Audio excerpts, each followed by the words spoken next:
हाँ, welcome back. चलिए अब हमारे साथ बात करने के लिए जुड़े हैं HDFC सिक्योरिटीज़ के MD और CEO धीरज रैली जी। धीरज ji, good afternoon. Earning season को लेकर थोड़ा कयास लगाए जा रहे थे कि शायद इम्प्रूवमेंट होगी, फिर उसके बाद जो अपडेट्स आए और पहले एक दो नंबर आए वो थोड़े मार्केट को ख़राब लगे। लेकिन आज जिस तरीके से मार्केट ने ICICI बैंक और HDFC बैंक, ऑब्वियसली आप HDFC बैंक की बात नहीं करेंगे, लेकिन जिस तरीके से आज मार्केट ने प्राइवेट बैंक के नंबर्स पर रिएक्ट किया, क्या आपको लग रहा है कि वापस एक उम्मीद की किरण जागी है यहाँ पर? नमस्कार अनिल जी। मेरे हिसाब से अगर आप देखेंगे, लास्ट ईयर जो हमारे लिए रहा था वो एक बहुत ही बिलो एवरेज ईयर रहा था। ये 2% की सिर्फ ग्रोथ थी अर्निंग्स पे। अगर आप अभी देखेंगे तो इस फर्स्ट क्वार्टर की क्योंकि बेस हमारा लास्ट ईयर का लोअर था, तो अर्निंग में इंप्रूवमेंट होने की उम्मीद है और ऐसा सेलेक्टिव अर्निंग से दिख भी रहा है। आईटी की अर्निंग्स ने ज़रूर निराश किया है, लेकिन बैंकों की अर्निंग ने हमें दिखाया है क्या कहते हैं कि अर्निंग ग्रोथ आ सकती है। मुझे लगता है क्या कहते हैं कि अर्निंग ग्रोथ इस क्वार्टर में बेटर रहेगी। Mid cap, small cap, selective mid cap, small caps में जहाँ पर क्या कहते हैं अच्छा काम हुआ है, वहाँ पर आपको अर्निंग ग्रोथ देखने को मिलेगी। और इस मार्केट का एक फ्लेवर है, वो ये है कि जहाँ पर भी आपकी अर्निंग ग्रोथ अच्छी दिखेगी, मार्केट उसको रिवॉर्ड करेगी, और जहाँ पर आपकी अर्निंग ग्रोथ कहीं भी स्लिप करेगी, वहाँ आपको मार्केट्स पनिश करेगी। Okay, good afternoon sir. Shreya बात कर रही हूँ। आप HDFC बैंक और ICICI बैंक को लेकर हमने अभी सवाल किया और आपने उत्तर भी दिया, लेकिन PSU बैंक जिस तरीके से बैकफुट पे काम कर रहे हैं, क्योंकि हम बैंकिंग स्पेस की ही चर्चा कर रहे हैं, PSU बैंक लगातार बैकफुट पे, यहाँ पे कयास लगाकर, उम्मीद लगाकर इन्वेस्टर्स बैठे हैं। यहाँ पर कब एक रौनक या हरियाली देखने को मिल सकती है? आपकी एनालिसिस क्या कहती है? देखिए श्रेया, अभी आपने आईसीआईसीआई बैंक और एचडीएफसी बैंक की बात की। ऑफ कोर्स मैं एचडीएफसी बैंक के बारे में बात नहीं कर पाऊंगा, लेकिन आईसीआईसीआई बैंक की अर्निंग में कोई कमी नहीं थी। उन्होंने बीट दिया ऑलमोस्ट ऑल पैरामीटर्स पे। प्रोविजनिंग थोड़ी सी ज्यादा हो सकती थी, थोड़ा और कंजर्वेटिव हो सकते थे, लेकिन फिर भी ऑन ऑल पैरामीटर्स उन्होंने एक आउट परफॉर्मेंस दी है, जो कि हम देख रहे हैं और जो वो करते आ रहे हैं काफी समय से, और मार्केट ने उनको रिवॉर्ड भी किया है। पीएसयू बैंक्स में जो अभी आप अर्निंग ग्रोथ देखेंगे, वो थोड़ा मार्क टू मार्केट गेन्स और ट्रेजरी गेन्स की वजह से ज्यादा आ रही है, जबकि उनकी लेंडिंग ग्रोथ और डिपॉजिट्स ग्रोथ में अभी भी चैलेंज है। हमने देखा क्या कहते हैं कि लास्ट 3 क्वार्टर से कंजम्पशन में बहुत बड़ा प्रेशर रहा है, लेंडिंग में भी प्रेशर रहा है, क्रेडिट ग्रोथ भी अब सिंगल डिजिट में आ गई है। जून की क्रेडिट ग्रोथ कुछ 9% के आसपास थी। अगर हटा के देखेंगे एचडीएफसी का बेस भी, तो भी आपको 9.9% क्रेडिट ग्रोथ दिखेगी। तो यहाँ पर पीएसयू बैंक्स में थोड़ा सा चैलेंज है, अदर देन ट्रेजरी गेन्स। अच्छा धीरज जी, गुड आफ्टरनून। वीरेंद्र बोल रहा हूँ मैं। ये अभी हमने बात करी अर्निंग्स की, जहाँ मिक्स्ड है। आईटी के नंबर्स को देखा आपने, बैंक्स के नंबर्स की बात हुई, बैंक्स को भी फर्दर हमने बाइसेक्ट करके पीएसयूज और प्राइवेट पे चर्चा करी। बट अभी मैं एक और तबके की बात करना चाह रहा था, that's commodities. Look at metals, chemicals और इनफैक्ट सीमेंट, जो सिक्लिकल होते हैं, अच्छा कर रहे हैं अभी। मीडियम टर्म प्रोस्पेक्टिव से क्या इस फैक्टर पे थोड़ा फोकस करना चाहिए to generate some, I think, medium term income और मीडियम टर्म स्विंग? सो जो नॉन फेरस मेटल्स हैं वो रेजिलिएंट रहे हैं, वहां पर मार्जिन की भी इम्प्रूवमेंट है। तो वहां पर मुझे लगता है क्या कहते हैं, पर्टिकुलरली एल्यूमिनियम, तो वहां पर ऐसा लगता है क्या कहते हैं कि अर्निंग्स अच्छी रहेंगी। और mid term to long term one can take positions in the metal sector. हम इस तरीके से देखते हैं कि बिल्डिंग मटेरियल से रिलेटेड जितनी भी सेक्टर्स हैं, वहां पर हमें लगता है कि अच्छी तेजी बनी रहनी चाहिए। हमने देखा थोड़ी सी लास्ट 2 सालों में रियल एस्टेट सेक्टर्स में भी तेजी देखने को मिली। तो मुझे ऐसा लगता है क्या कहते हैं, सीमेंट जिसमें एक 7 to 8% की कंपाउंडेड एनुअल ग्रोथ रेट पे ग्रोथ बनी रहेगी। और साथ में जो हमने कंसोलिडेशन देखा, चाहे वो अडानी हो, चाहे वो अल्ट्राटेक हो, उन्होंने एक्वायर किए कंपनीज, तो इस तरह से उनको एक प्राइसिंग पावर से भी बेनिफिट हुआ है।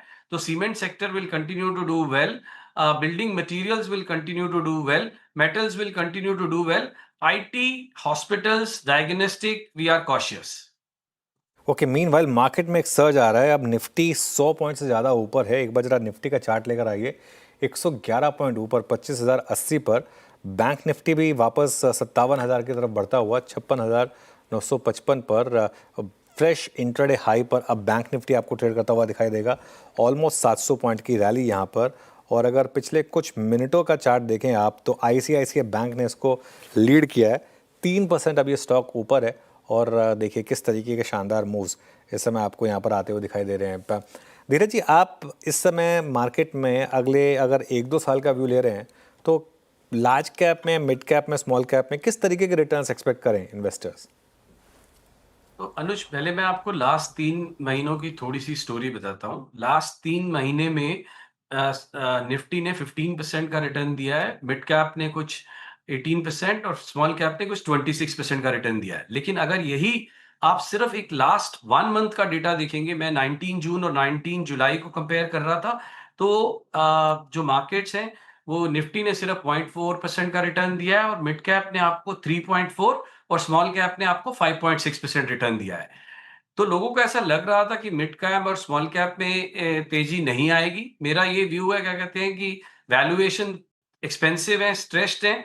फिर भी मुझे ऐसा लगता है, क्या कहते हैं, कि मिड कैप और स्मॉल कैप में अभी भी इन्वेस्टमेंट कर सकते हैं सेलेक्टिव नेम्स में, जहां पर आपको अर्निंग ग्रोथ दिख रही है, जहां पर आप मार्जिन इंप्रूवमेंट देख रहे हैं, जहां क्वालिटी कंपनीज हैं जिनकी मैनेजमेंट अच्छी है और जो स्पेसेस ग्रो कर रहे हैं, वहां पर आप इन्वेस्ट कर सकते हैं 1 से 2 साल के होराइजन में।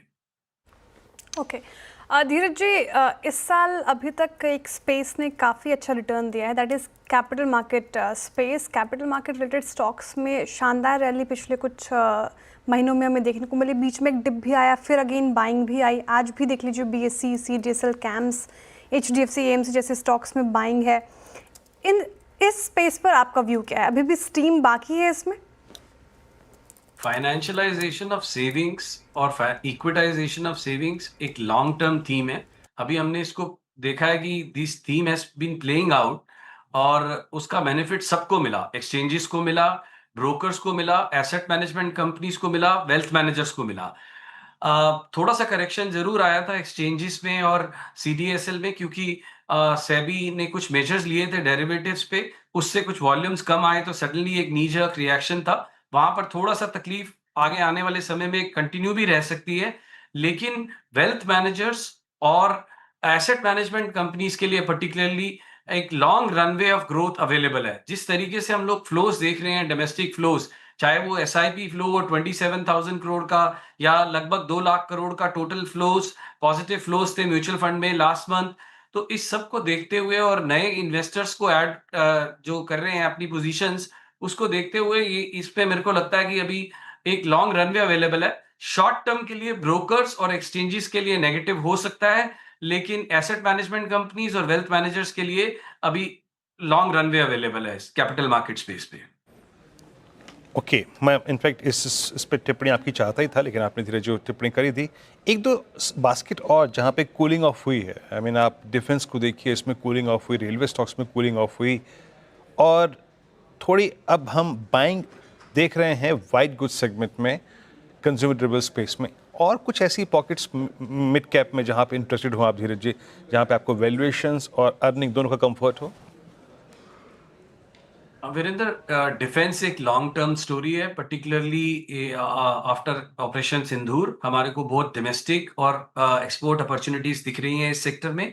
यहाँ पर हमारा वैल्यूएशन कंफर्ट नहीं है, तो इसलिए अभी के लिए थोड़े समय के लिए आप डिफेंस सेक्टर को अवॉइड कर सकते हैं। जब आपको अपनी प्राइसेस में थोड़ा करेक्शन देखने को मिले, एक लॉन्ग टर्म के लिए डिफेंस सेक्टर अच्छा रहेगा, आप इसमें इन्वेस्ट कर सकते हैं। कंजम्पशन एक इंपॉर्टेंट टर्न अराउंड स्टेज पे है। लास्ट 1 साल से हमने देखा, क्या कहते हैं, कि एफएमसीजी कंपनीज को काफी स्ट्रगल थी और उनके वॉल्यूम्स ग्रोथ भी बहुत लो सिंगल डिजिट में आ रहे थे। मार्जिन थोड़ा प्रीमियमाइजेशन की वजह से बढ़ रहे थे, बट वो प्रीमियमाइजेशन भी एक समय तक चल सकता है, उसके बाद उनको वॉल्यूम पे ही रिलाई करना पड़ेगा। तो वहां पर एक पर्टिकुलरली रूरल सेक्टर में एक बहुत बड़ा पेन था, जो अभी इंप्रूव होते हुए दिख रहा है। मुझे ऐसा लगता है, क्या कहते हैं, कि वो बॉटम आउट हो चुका है। फेब्रुअरी में बॉटम आउट हुआ था, थोड़ी सी इंप्रूवमेंट आप इस क्वार्टर में देखी है हमने, फर्स्ट क्वार्टर में।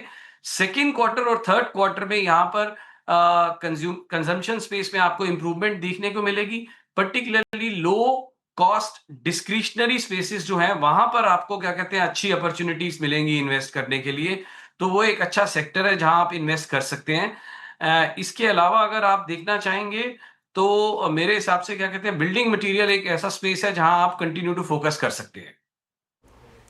ओके, काफ़ी सेक्टर की चर्चा की हमने धीरज जी, लेकिन ऑयल एंड गैस अभी तक चर्चा में शामिल नहीं हुआ। इस स्पेस पर कोई राय है आपकी? हालांकि पूरा स्पेस आज तो रिलायंस की वजह से बैकफुट पर है, लेकिन यहाँ पर क्या स्ट्रैटेजी है आपकी? सबसे बड़ा बेनिफिशियरी स्पेस में रिलायंस ही होने वाला है। तो मेरे हिसाब से क्या कहते हैं कि ऑयल एंड गैस स्पेस एक अच्छा स्पेस है। बेस बहुत कम है, तो ऑन लोअर बेस ये एक इसमें अर्निंग ग्रोथ आपको अच्छी मिलेगी, रिलायंस में भी और ओएमसीज में भी। तो one can look at selectively oil and gas space also. Okay Dheeraj ji, बहुत बहुत शुक्रिया आप इस कार्यक्रम में शामिल हुए, सभी सेक्टर्स पे खुल कर आ रखी है आपने, बहुत बहुत शुक्रिया सर।